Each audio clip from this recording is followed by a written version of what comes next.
Hello everyone, स्वागत है आपका आपके अपने यूट्यूब चैनल लर्न विद खुशबू में। फ्रेंड्स, हम आज इस वीडियो में पाठ 9 कक्षा 9 का पाठ 9 हिंदी ए की पुस्तक क्षितिज से करेंगे। पाठ का नाम है साखियाँ एवं सबद। ये पाठ कबीरदास जी द्वारा लिखित है। इस अध्याय में मैं इस साखियाँ और शब्द में से सिर्फ साखियाँ आपको समझाऊंगी। साखियाँ पढ़ने के बाद उनका अर्थ मैं आपको समझाऊंगी। अगर आप इस चैनल पर नए हैं तो प्लीज़ इस चैनल को सब्सक्राइब कीजिए ताकि आपको मेरी वीडियो के नोटिफिकेशन टाइम से मिलते रहें। तो चलिए पहली साखी से स्टार्ट करते हैं। पहला जो दोहा है वो है, मान सरोवर सुभर जल हंसा के लिए कराही, मुक्ता फल मुक्ता चुगे अब उड़ी अनंत न जाही। इसमें कुछ शब्दों के अर्थ मैं आपको बता देती हूँ। मानसरोवर का अर्थ है मन रूपी सरोवर। सुभर का मीनिंग है पवित्र, अच्छी तरह भरा हुआ। हंसा, हंस, यहाँ पर हंस की जगह हम आत्मक रूप शब्द का प्रयोग करेंगे। केली मतलब क्रीड़ा, क्रीड़ा को हम खेल भी कहते हैं। मुक्ताफल, मुक्ताफल का मीनिंग है मोती। अनंत, अनंत मीन्स अन्यत्र। अगर ये अनंत होता तो अनंत का मीनिंग होता है जिसका कोई अंत ना हो, लेकिन ये है अनंत, तो अनंत का मीनिंग है अन्यत्र। इस प्रकार हम जब इसको देखते हैं तो प्रस्तुत साखी में संत कबीर जी ने आत्मा परमात्मा के संबंधों के रहस्य को स्पष्ट किया है। प्रस्तुत साखी में भगवत प्रेम का वर्णन किया गया है। भक्त ईश्वर भक्ति में लीन हो जाते हैं जब ज्ञान रूपी जीव, जो लाइन है पहली, मान सरोवर सुभर जल हंसा केले ही कराल, जब ज्ञान रूपी जीव अर्थात आत्मा मन रूपी सरोवर में विहार करता है या क्रीड़ा करता है और वहां वह मुक्ति रूपी मोतियों को चुगता है, तब उसे कहीं और भटकने की आवश्यकता नहीं पड़ती। मुक्ता फल मुक्ता चुगे अब उड़ी अनंत न जाही। इस लाइन का अर्थ ये है कि जब ज्ञान रूपी सरोवर में मन रूप हंस रूपी आत्मा मुक्ता फल मोती मुक्ता चुगे मोती चुगता है, तब उड़ी अनंत न जाही, उसे कहीं और उड़कर जाने की आवश्यकता नहीं पड़ती। इस साखी में बाह्य आडंबरों और तीर्थ स्थलों आदि का विरोध किया गया है। इसमें यह बताया गया है कि जब इंसान को ज्ञान की प्राप्ति हो जाती है और वो अपने मन में भगवान की तस्वीर देखता है, मन में ही उसे ईश्वर के दर्शन हो जाते हैं, तब फिर उसे कहीं मंदिर मस्जिद में जाने की जरूरत नहीं पड़ती। दूसरी साखी, प्रेमी ढूंढत मैं फिरूं मिले प्रेमी मिले न कोई, प्रेमी को प्रेमी मिले सब विष अमृत होई। फिरों का मीनिंग होता है घूमना। प्रेमी मीन्स प्रेम करने वाला, भक्त या परमात्मा। विष मीन्स वासना। प्रस्तुत साखी में मनुष्य और इष्ट, इष्ट का मीनिंग होता है परमात्मा और मनुष्य है यहाँ पर आत्मा, के मिलन के जीवन में होने वाली सकारात्मक प्रभाव को स्पष्ट किया गया है कि जब इंसान का भगवान से मिलन हो जाता है, आत्मा का परमात्मा से मिलन हो जाता है, तो मनुष्य के जीवन में कितने अच्छे प्रभाव, सकारात्मक प्रभाव, पॉजिटिव चीजें क्या क्या होती हैं। देखिए मैं बताती हूँ इसका भावार्थ। कवि अपने मन के अंधकार को मिटाने के लिए प्रेमी ईश्वर की खोज में इधर उधर भटकते रहे, क्योंकि जीवन में सच्चा प्रेमी अर्थात ईश्वर मिल जाने पर जीवन सफल हो जाता है। जब इंसान को ये जो संसार रूपी प्रेमी है ये कुछ नहीं है, जब इंसान का असली प्रेमी ईश्वर है, जब उसे संसार में भगवान की प्राप्ति हो जाती है तो उसका जीवन सफल हो जाता है। ईश्वर के मिलने से सभी समस्याएं दूर हो जाती है। ये तो बात आपको भी पता है कि जब भी इंसान प्रॉब्लम में आता है, परेशानी में होता है, तो वो हमेशा ईश्वर को याद करता है, चाहे उसके पास धरती पर कितने भी लोग हों। पर कोशिश ये होती है कि ईश्वर ही हमारी, आशा यही होती है कि ईश्वर ही हमारी समस्याओं से हमें मुक्ति दिलाएंगे। विपरीत परिस्थितियां अनुकूल हो जाती हैं। जब भगवान अपने साथ होते हैं तो जो इंसान के विपरीत परिस्थितियां होती हैं वो भी अपने अनुकूल हो जाती हैं, जो हमारे अगेंस्ट होते हैं वो भी हमारे साथ हो जाते हैं। मन का मैल धुल जाता है, मन पवित्र और निर्मल हो जाता है। ईश्वर प्राप्ति के बाद इंसान का दूसरों से बैर द्वेष या मनुष्य का दूसरों के प्रति जो भी भावनाएं होती हैं वो सब धुल जाती हैं। भगवान, जब ज्ञान मिल जाता है, भगवान प्राप्त हो जाते हैं, तो ये सब चीज़ें खत्म हो जाती हैं। लिखा है ना, प्रेमी को प्रेमी मिले। जब प्रेमी को प्रेमी मिल जाता है, एक प्रेमी है मनुष्य और दूसरा प्रेमी है ईश्वर। जब मनुष्य या आत्मा को ईश्वर या परमात्मा मिल जाते हैं तब सब विष अमृत होई। उस प्रकार मन में उस समय जितनी भी मन में विकार होते हैं वो सब दूर हो जाते हैं और मन पवित्र और निर्मल होकर ईश्वर की भक्ति में लीन हो जाता है। आशा करती हूँ कि आपको समझ में आ रहा होगा। तीसरी साखी है, हस्ती चढ़िए ज्ञान को सहज दुलीचा डारी, स्वान रूप संसार है भूखन दे झकमारी। इसके हस्ती का मीनिंग है हाथी, सहज का अर्थ स्वाभाविक, दुलीचा का अर्थ है कालीन, जो हम कालीन बिछाते हैं धरती पर, आप लोगों ने कालीन देखा ही होगा। स्वान कुत्ता, झक मारना वक्त बर्बाद करना, अर्थात जब हम बेतुकी बातें कर कर अपना और दूसरे का वक्त बर्बाद करते हैं। कुछ लोगों को आदत होती है ना दूसरों से विदाउट एनी रीजन झक मारने की, तो उसी को लिखा है झक मारना।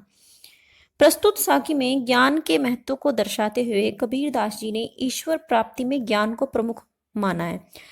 कबीरदास जी ने इसमें यह बताया है कि ज्ञान का बहुत अधिक महत्व है। सभी को ज्ञान रूपी हाथी पर सवारी करनी चाहिए, ठीक है ना। हस्ती चढ़िए ज्ञान को, तुम कहने का मतलब ये है कि सभी को ज्ञान रूपी हाथी की सवारी करनी चाहिए। इस ज्ञान रूपी हाथी पर सहज साधना रूपी गलीचा बिछाना चाहिए। सहज दुलीचा डारी, ये लिखा है ना, सहज दुलीचा डारी, तो इस पे सहज साधना रूपी गलीचा बिछाना चाहिए। स्वान रूप संसार है, कहने का मतलब क्या है कि जो ये संसार है वो कुत्ता है, कुत्ता रूपी है। और ये जो है इंसान को जब कोई पूजा पाठ करने चलता है तो भी उसकी निंदा, अगर कोई गलत कार्य करता है तो भी उसकी निंदा। तो ये संसार जो है, जिस प्रकार हाथी को देखकर कुत्ता भौंकता है, उसी प्रकार ये दूसरों को देखकर ऐसे ही परेशान होता रहता है। संसार में ज्ञानी को देखकर अज्ञानी चिढ़ते रहते हैं, बेकार में अपना समय नष्ट करते रहते हैं। और कुत्ते बिना जीवन निरर्थक और सारहीन माना गया। कुत्ते का जो जीवन है वो निरर्थक और सारहीन है। मुख्य भाव ये है इस बात का, इस दोहे का, कि अज्ञानी व्यक्ति व्यर्थ में अपना समय बर्बाद करते हैं। ज्ञान के बिना जीवन कुछ नहीं है। ज्ञान ईश्वर प्राप्ति का प्रमुख आधार है। चौथी साखी, हिंदू मुआ पखा पखी के कारणे सब जग रहा भुलान, निरपख होई के हरि भजे सोई संत सुजान। इस साखी में पक्ष और विपक्ष के विवाद में न पड़कर प्रभु भक्ति में लीन होने की प्रेरणा दी गई है। पखा पखी के कारणे, कहने का मतलब पखा पखी का मीनिंग है पक्ष और विपक्ष के कारण। सब जग रहा भुलान, लोग जो हैं पक्ष विपक्ष के कारण भुलावे यानी अंधेरे या अज्ञान में पड़े हुए हैं। जो किसी पक्ष के साथ जुड़ जाता है उसे उसी में अच्छाइयाँ नजर आती हैं, जबकि दूसरे पक्ष की अच्छी बातें भी उसे बुरी ही नजर आती है। अपने पक्ष के प्रति अंधश्रद्धा तथा विरोधी पक्ष के प्रति अंध विरोध के कारण व्यक्ति दूसरे मत की अच्छी बातों को जानने से वंचित रह जाता है। हमें कई बार, हम इंसानों के अंदर यही एक बड़ी प्रॉब्लम होती है कि हम जब अपनी कोई चीज़ हमें अच्छी लगती है तो फिर हमें उसमें कोई बुराई नज़र नहीं आती जिसके हम पक्ष में होते हैं, और विपक्ष में जिसके हम होते हैं चाहे उसके अंदर अच्छाइयाँ भी हो, हमें तब भी वो अच्छा नहीं लगता है। निरपख होई के हरि भजे, जो व्यक्ति निरपेक्ष होकर भगवान का पक्ष विपक्ष के झंझट में न पड़कर भगवान का भजन करते हैं, सोई संत सुजान, वही व्यक्ति ज्ञानी माना जाता है। आशा करती हूँ आपको यह समझ में आ रहा होगा। पांचवी साखी, हिंदू मुआ राम कही मुसलमान खुदाई, कहे कबीर सो जीवता जो दूहों के निकट न जाई। प्रस्तुत साखी में कबीरदास जी ने धार्मिक मतों एवं प्रपंचों से बचने की सलाह दी है। धार्मिक मतों जैसे हिंदू मत के लोग हैं, हिंदू धर्म के लोग हैं, मुस्लिम धर्म, सिख धर्म, ईसाई धर्म, इन धर्मों के चक्कर में ना पड़ने की सलाह दी गई है। उनका मानना है कि ईश्वर और धैर्य के सभी रूपों में मूल तत्व समान होता है। हिंदू मुआ राम कही, हिंदू राम का नाम लेते हैं और मुसलमान खुदाई और मुसलमान खुदा खुदा करते मर गए। ये दोनों अपना जीवन नष्ट करते हैं।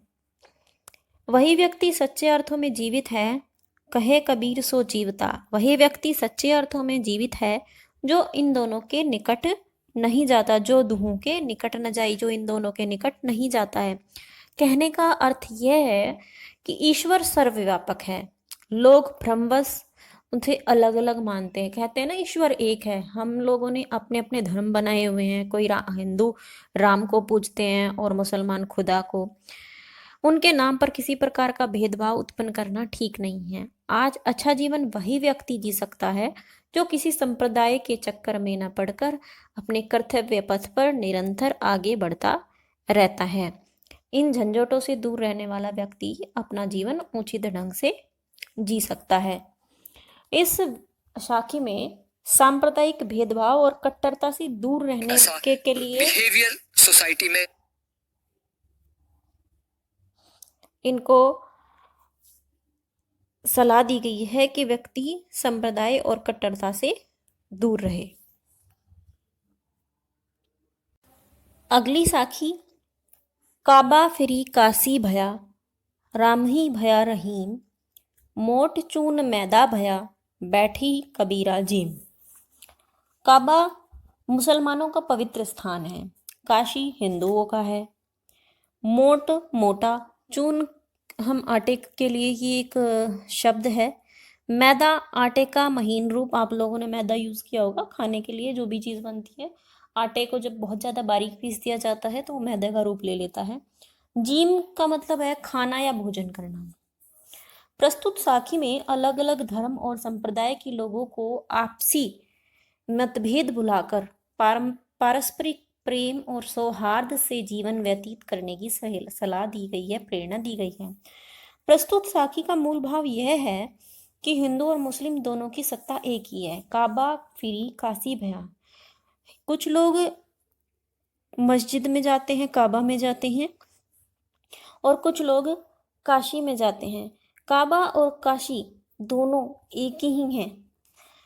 दोनों ही स्थानों पर ईश्वर का ही निवास है। राम ही भया रहीम, जो राम है वही रहीम है, या फिर जो रहीम है वही राम है। और वो जो है घट घट वासी हैं। मोट चून मैदा भया, जिस प्रकार मोटे आटे को पीसकर गेहूं को पीसकर आटा बनाया जाता है, उसी प्रकार उस आटे को पीसकर, चून को पीसकर और ज्यादा बारीक करके मैदा बनाया जाता है। आखिर में है तो वह आटा ही। ठीक उसी प्रकार परमात्मा को चाहे राम के नाम से अथवा अल्लाह के नाम से पुकारो, इन दोनों बातों से कोई फर्क नहीं पड़ता। तो इस साखी में ये दिया गया है कि काबा, काशी, राम, रहीम जो है वो सब एक ही हैं। आखिरी साखी है इसकी, ऊंचे कुल का जन्मिया, जे करनी ऊंच न होई, सुब्रन कलश सुरा भरा, साधु निंदा सोई। इस साखी में, प्रस्तुत साखी में स्पष्ट किया गया है कि व्यक्ति को हमेशा अच्छे कर्म करता रहना चाहिए। केवल ऊंचे कुल में जन्म लेने से वह बड़ा महान व्यक्ति नहीं बन सकता। अब पहली लाइन है, ऊंचे कुल का जन्मिया। ऊंचे कुल में जन्म लेने से क्या होगा?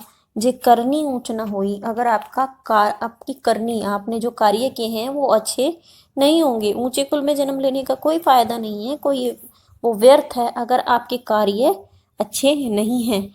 सुबरन कलश सुरा भया, चाहे कलश सोने का हो और उसमें शराब भरी हुई हो। सुबरन मतलब स्वर्ण का, कलश मीन्स लोटा या कलश, घड़ा, सुरा भरा, अगर उसमें शराब भरी हुई है तो उसे महान व्यक्ति